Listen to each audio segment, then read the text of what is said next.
filmavimo temos buvo jos tokios pakankamai sudėtingos ir reikia preciziškumo. Tarkim, ten pirmas perdavimas iš apačios, būtent noriu akcentuoti, pirmas perdavimas iš apačios, čia nebuvo priėmimas, kurį mes nagrinėjame anksčiau, dėl to, kad žaidimo metu būna pakankamai daug situacijų, kai kamuolys eina aukštą trajektoriją, pakankamai lėtas, bet ten kažkur į vieną šoną, į kitą, pirmin, atgal, ir tau reikia tvarkingai daeiti kojomis, sustoti ir sužaisti tą kamuolį. Kažkur truputį klaida, ar kojom nedaėjai, ar ten buvo nesikelia, ar ten rankos majuoja, ten pečiai kažkur nueina ne ten, kur reikia, ir ten kamuolys pradeda nuo tave skraidyti, ten neaiškiom trajektorijom, žaidimas sudėtingėja. Ir čia yra dar toks aspektas, kad pratimai pratimais, kadangi, pavyzdžiui, merginam dabar pratimai gaunasi pakankamai, aš nepasakysiu tobulai, bet jau taip pakankamai, taip tvirtai, pakankamai gerai. Bet visi pratimai, jie atlikinėjami tokiuose komforto būsenai. Ta prasme, tu žinai, kaip ateiti, daug maž aiški kamuolio trajektorija, kai mes ateiname į varžybas, ar šiandien mes, pavyzdžiui, bandėm nagrinėti tą momentą, kai reikėjo sužaisti, mes kėlėme žaidimo intensyvumo, judėjimo intensyvumo, atsirado ten vienas kamuolys iš šono, kitas kamuolys iš šono, pirmin atgal, ir tau reikia, judėjimo intensyvumas kyla, tau reikia daeiti, sustoti, negriūdamas sužaisti, sustoti ir nuvesti kamuolį ten, kur nori. Čia pirmas aspektas. Antras toks, kad vėlgi mes skirtingai žaidžiame ten aukštą kamuolį, tau reikia sužaisti ten vienas judesys, kai lėtas kamuolys, kitas judesys, mes šiandien nagrinėjame aukšto kamuolio, bet čia yra savų niuansų ir kaip ir atrodo viskas paprasta, kad čia ten sulošiau pirmą kartą, sulošiau antrą kartą, bet esmė yra tame, kad čia yra vieni tokie sudėtingiausi tinklinio žaidimo elementų ir jie sudaro būtent žaidimo bazę. Ir mes iš tikrųjų skiriame tam labai daug laiko ir dėmesio. Šiandien jūs matėte, mes filmavome tuos momentus, kurie buvo atliekami iš tokių pakankamai komfortiškų padėčių, bet reikia turėti omeny dar ir tai, kad kai žmogus ateina į varžybas, tu ten išeini iš komfortos sąlygų ir psichologijos ir fiziologijos atžvilgių.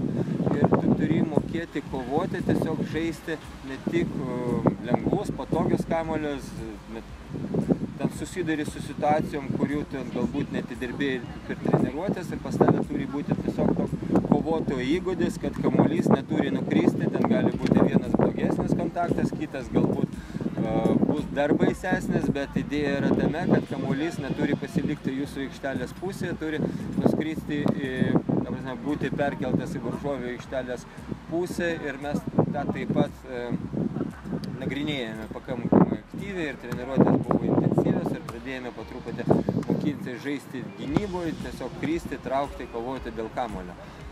Tai visų pirma, šiandienos treniruotę apibendrinkit, ką išmokom. Tai realiai mokomės tą patį per tą patį.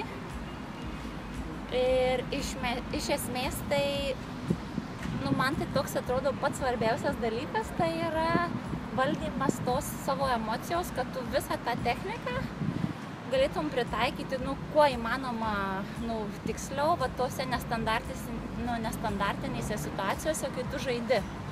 Nes realiai žaidimas nuo tos technikos labai skiriasi. Ir iš tikrųjų, kai tu tikrai sunku kamuolį ten įsigebėjai ištiesinti ir padaryti taip, davesti kitos tikslios technikos, tai tada būna malonumas tas.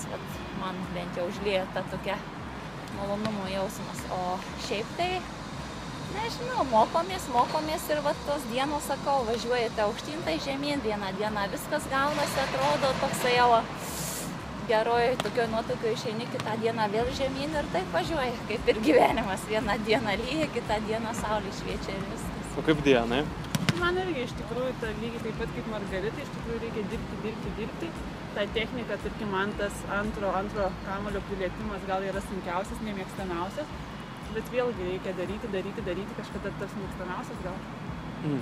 O kaip pradėjote treniruotės, pirmas pačios treniruotės, ar įsivaizdavot, ar taip įsivaizdavot, kad viskas vyks, ar kažkaip kitaip viską matėt? Kaip matėt, papasakokit? Aš iš tikrųjų maniau, kad daugiau toksai žaidimas, kad tos technikos čia nėra ir per daugiausiai, kad muši ir muši tą kamuolį, o čia pasirodo, čia tų niuansų tai yra milijonas.